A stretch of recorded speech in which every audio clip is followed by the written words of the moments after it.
আসসালামু আলাইকুম দর্শক ইরান এবং ইসরায়েলের মধ্যে যে যুদ্ধটা চলছে, এই যুদ্ধে এই 2-3 দিন যে গেল, এরপর এই যুদ্ধে কোন দেশ সবচেয়ে বেশি এগিয়ে আছে, মানে কোন দেশ বেশি সাফল্য পেয়েছে, এটা যদি বিবেচনা করেন তাহলে নির্দ্বিধায় বলা যায় যে এই যুদ্ধে এখনও পর্যন্ত ইরান অনেকখানি এগিয়ে গেছে।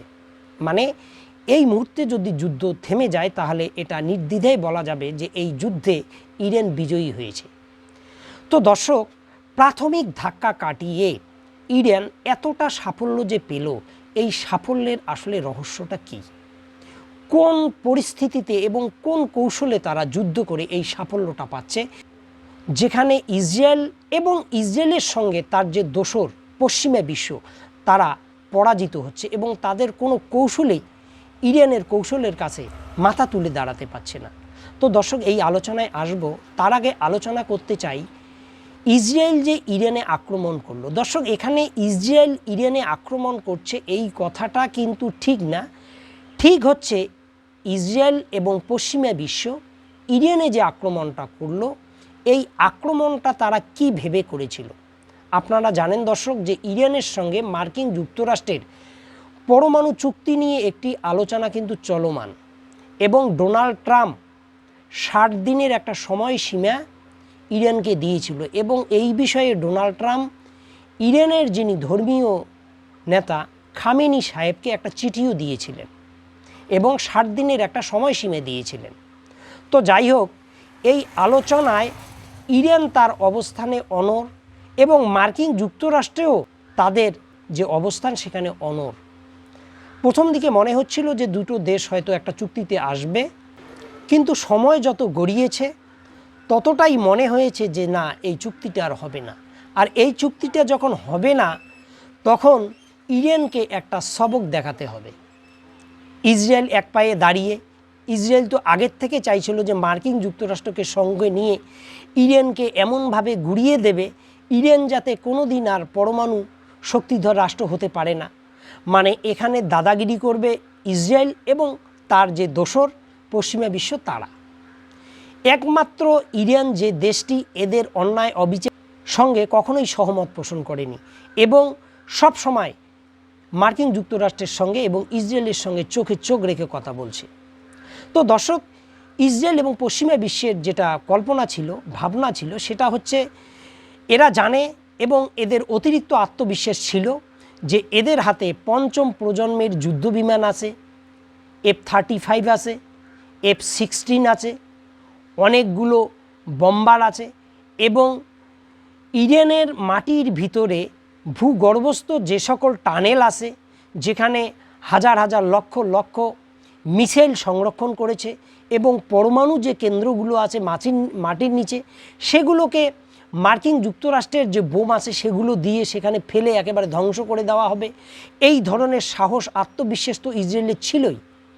তার সঙ্গে আর একটা ছিল, সেটা হচ্ছে তাদের গোয়েন্দা তৎপরতা।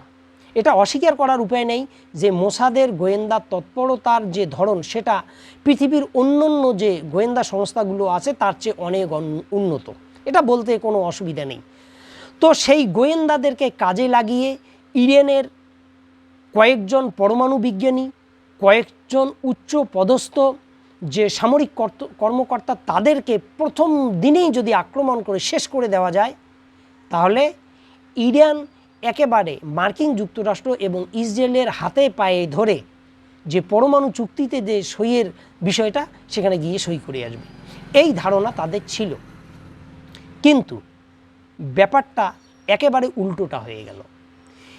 ইসরায়েল যখন ইরানে আক্রমণ করলো, ইরান একেবারে ভেঙে পড়লো, এটা সারা পৃথিবীর অনেকেই ভেবেছিল এবং অনেক ইরান ভক্ত দোটানায় পড়ে গেছিল যে এই সময় ইরান আসলে কি করবে, ইরানের কি করা উচিত।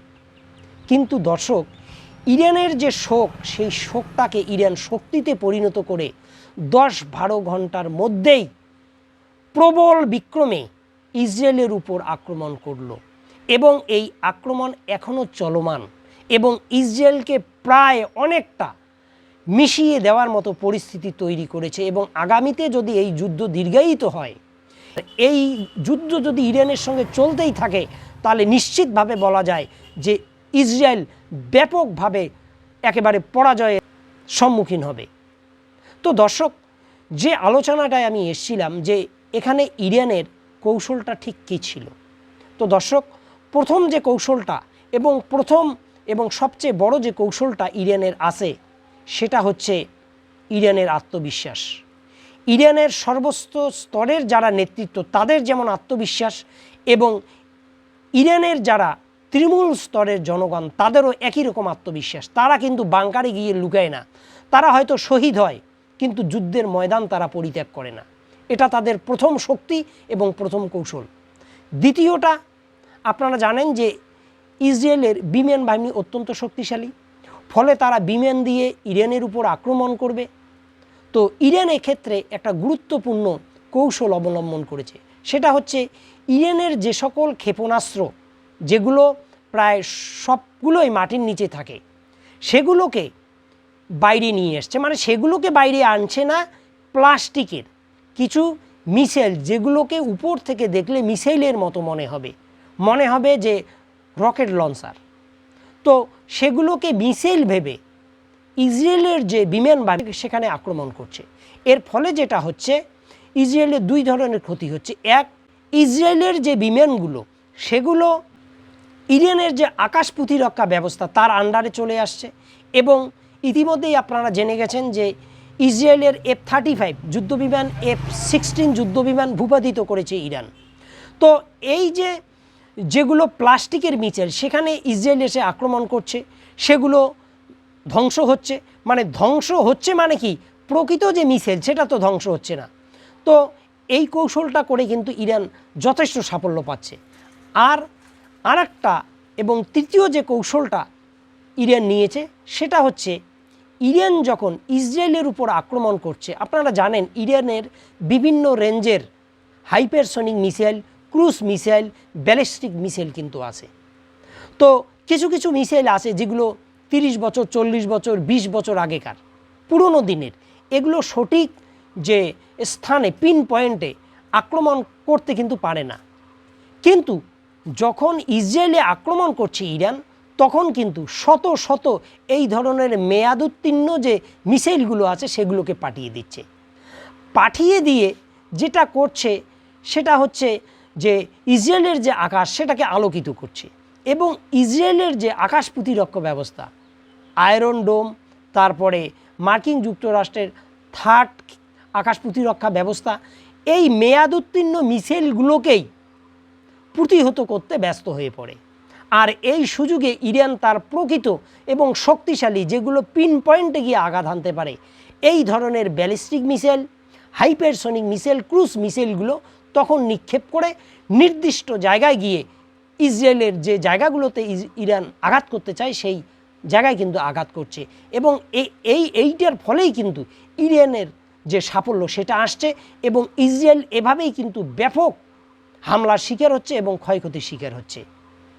তো দর্শক, এই বিষয়ে আপনাদের কি মতামত অবশ্যই কমেন্টে লিখবেন। ভালো থাকুন, সুস্থ থাকুন, আল্লাহ হাফেজ।